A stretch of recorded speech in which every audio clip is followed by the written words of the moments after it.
सातारा जिल्ह्याला आज orange alert देण्यात आला असून पश्चिम घाट परिसरात पावसाची रिपरिप सुरूच आहे। कोयना धरणाचे सर्व वक्र दरवाजे 13 फुटांनी उचलून 95,321 क्युसेक पाण्याचा विसर्ग कोयना नदी पात्रात सोडला जात असल्यामुळे नद्यांची पाणी पातळी मोठ्या प्रमाणावर वाढत आहे। कराड शहरातील कृष्णाबाई मंदिर आणि मारुतीचं मंदिर पाण्याखाली गेलंय। कोयना नदीला आणि कृष्णा नदीला आलेल्या पुराचे पाणी पाहण्यासाठी नागरिकांनी मोठी गर्दी केली होती।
पाहणी केल्यानंतर ज्या ठिकाणी पूरस्थितीचा धोका सगळ्यात जास्त आहे असं कराडचं घाटाचा परिसर, प्रीतिसंगम बाग, स्वर्गीय चव्हाण साहेबांचं स्मृतिस्थळ ज्या ठिकाणी आहे तो परिसर, त्यानंतर कुंभार समाजाचं मूर्ती निर्मितीचं काम ज्या ठिकाणी चालतं ते पत्रा शेड, साई मंदिर आणि पाटण कॉलनी अशा 4 ठिकाणचा आम्ही पाहणी दौरा केला।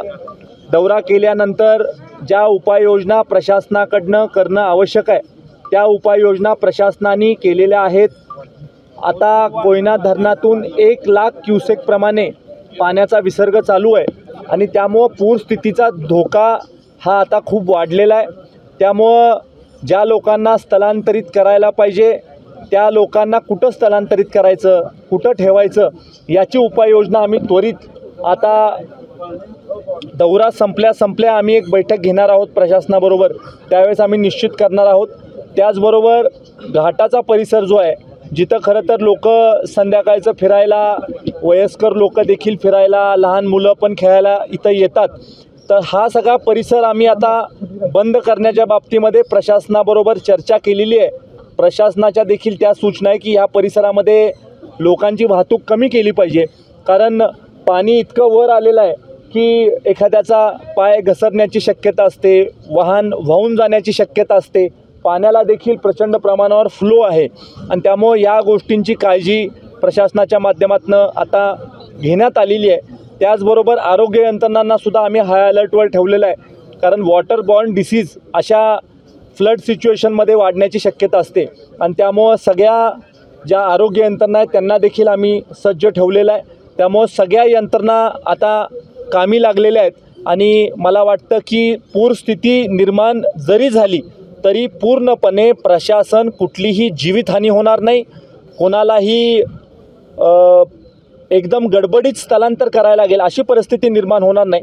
बिफोर टाईम त्यांचं स्थलांतर कसं करता येईल याच्यासाठी पण आम्ही आराखडा तयार केलेला आहे आणि पूर्णपणे एखादं संकट यायच्या आधी उपाययोजना इतक्या चोख आपण केलेल्या आहेत की काही झालं तरी लोकांना कसलाही त्रास होणार नाही अशा प्रकारचं नियोजन आता प्रशासनाच्या माध्यमातून करण्यात आलेलं आहे।